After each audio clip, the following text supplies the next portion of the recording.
Hi, I'm Sherilyn Roy with InstructionalFitness.com, and it is an honor and a pleasure today. We have Charles Glass from Gold's Gym Venice with us, and we get a moment to chat with him because he's such a busy guy. How are you doing, Charles? I'm doing fantastic. Good, good. I'm so glad that you're here because I know you're busy. Wanted to find out what you're up to these days.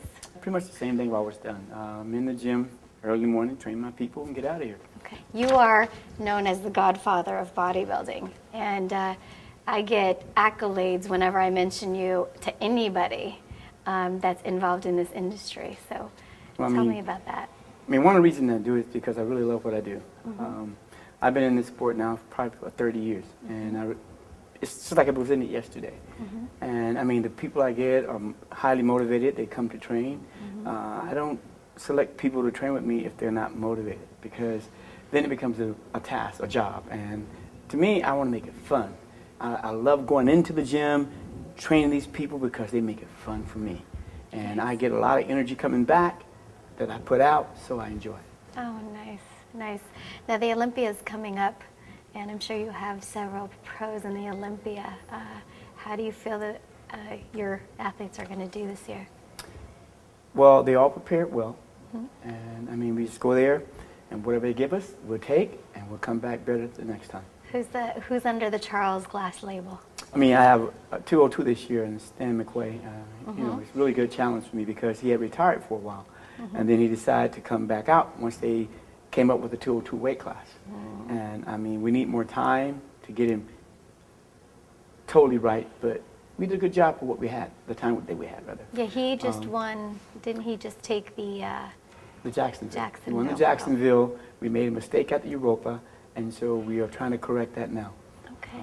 Mistake meaning that I normally have a nutritionist do his diet so I can just focus on the training. And I think they pulled him down just a little too much. And they were telling him one thing, and he misinterpreted, so he went a little too far. It's not his fault, it's our fault because we didn't pay attention.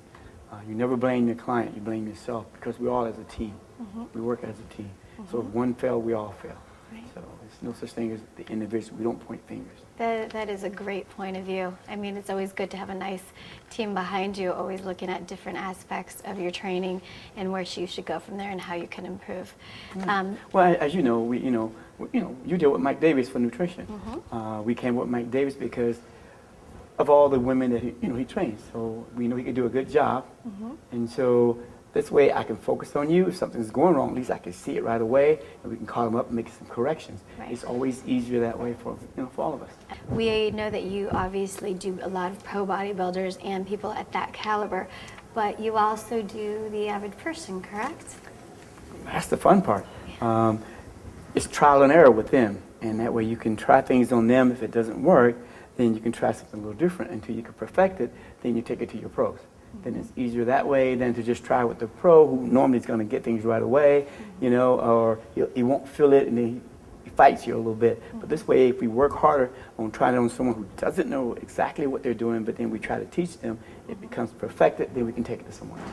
Now, is there a certain principle that you believe in when you train someone, or is it different for each person? Everybody's an individual. You have to work with what you have.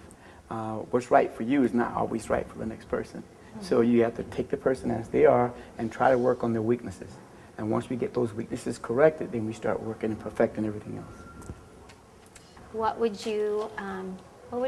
be the advice that you would give someone who's just starting out? I think one of the biggest things most people don't do is read. They don't try to read and try to figure out where they need to go. Once you start to read about where you want to go, then you start trying to pick something that's going to suit your body. Don't look at other people the way they're training. Figure out what's best for you as an individual and then go that way. Thank you for your time. I know it was a short interview, but I don't want to keep you. Of course, anytime, just let me know ahead. We'll do it. Thank you. And thank you very much for having me here. This is Sherilyn Roy signing off with InstructionalFitness.com.